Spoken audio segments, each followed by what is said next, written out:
యుద్ధంలో ఓటమి గెలుపు సహజం. గెలిచిన వాడు కాలర్ ఎగరేస్తాడు, ఓడిన వాడు ఏమి చేయలేక నిస్సహాయంగా ఉండిపోతాడు. ఇక్కడ తప్పులకి తావులేదు. గెలిస్తే గౌరవం, ఓడితే హేళన, ఇవి మాత్రమే ఉంటాయి. మరి కొన్ని రోజులుగా సాగే యుద్ధంలో రాజులు పన్నే వ్యూహాలేమిటి? వ్యూహాలు పన్ని ఏం చేస్తారు? శత్రువుని ఎలా మట్టు పెడతారు? ఈ విషయంలో ప్రతి ఒక్కరికి సందేహంగానే ఉంటుంది. యుద్ధంలో పన్నే కొన్ని వ్యూహాల గురించి నేను మీకు చెబుతాను. అచల వ్యూహం, మకర వ్యూహం, కూర్మ వ్యూహం, శుచి వ్యూహం, స్వేన వ్యూహం, శకట వ్యూహం, వజ్ర వ్యూహం, అర్ధచంద్ర వ్యూహం, పద్మ వ్యూహం. ఇప్పుడు నేను చెప్పిన ప్రతి వ్యూహం గురించి నేను మీకు చెబుతాను. అవన్నీ తెలుసుకునే ముందు వీడియోకి వచ్చిన కామెంట్స్ గురించి మనం ఒక్కసారి తెలుసుకుందామా?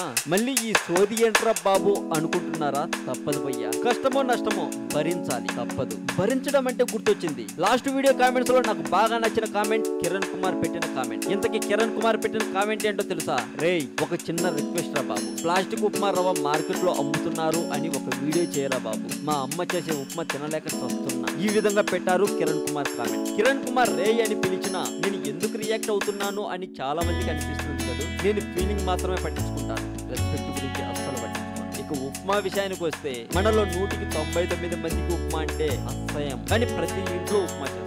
కారణం ఆడవాళ్ళే అని చెప్పొచ్చు. అదృష్టం పక్కింటి తలుపు కొడుతుంది అని చెబితే మన ఇంటి తలుపు కూడా మూసేస్తాను అని చెప్పే వెళ్ళే టైపు ఆడళ్ళు. అర్థం కాలేదు కదా? మన ఇంటి తలుపుని అదృష్టం కొట్టాలంటే మూయాలి కదా, అదన్న మ్యాటర్. అంత అమాయకులు అని అర్థం. మన బాధల్ని అర్థం చేసుకోరు, అందుకే ఉప్మా చేస్తూ ఉంటారు. కిరణ్ గారు, మీరు ఒకసారి మీ మొబైల్ ని మీ మమ్మీ దగ్గరికి తీసుకెళ్లారా?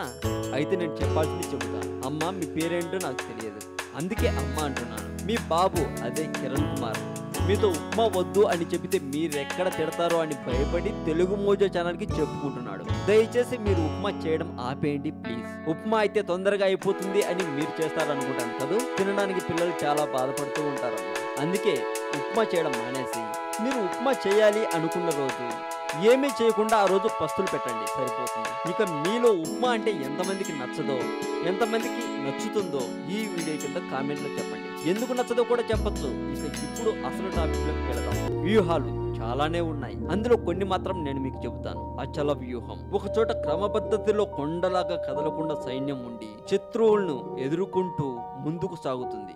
ఇదే అచల వ్యూహం అంటారు. నేను అందించిన సమాచారం మీకు నచ్చుతుంది అని నేను అనుకుంటున్నాను. మీకు నచ్చినట్లయితే లైక్ కొట్టండి. ఈ వీడియో కింద మీ ఒపీనియన్ ని కామెంట్ రూపంలో పెట్టండి. ఉప్మా గురించి కామెంట్ పెట్టడం మాత్రం మర్చిపోకండి.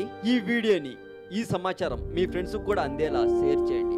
మరింత ఇలాంటి సమాచారం తెలుసుకోవాలని మీకుంటే సబ్స్క్రైబ్ చేయడం మాత్రం మర్చిపోకండి తెలుగు మోజో ఛానల్.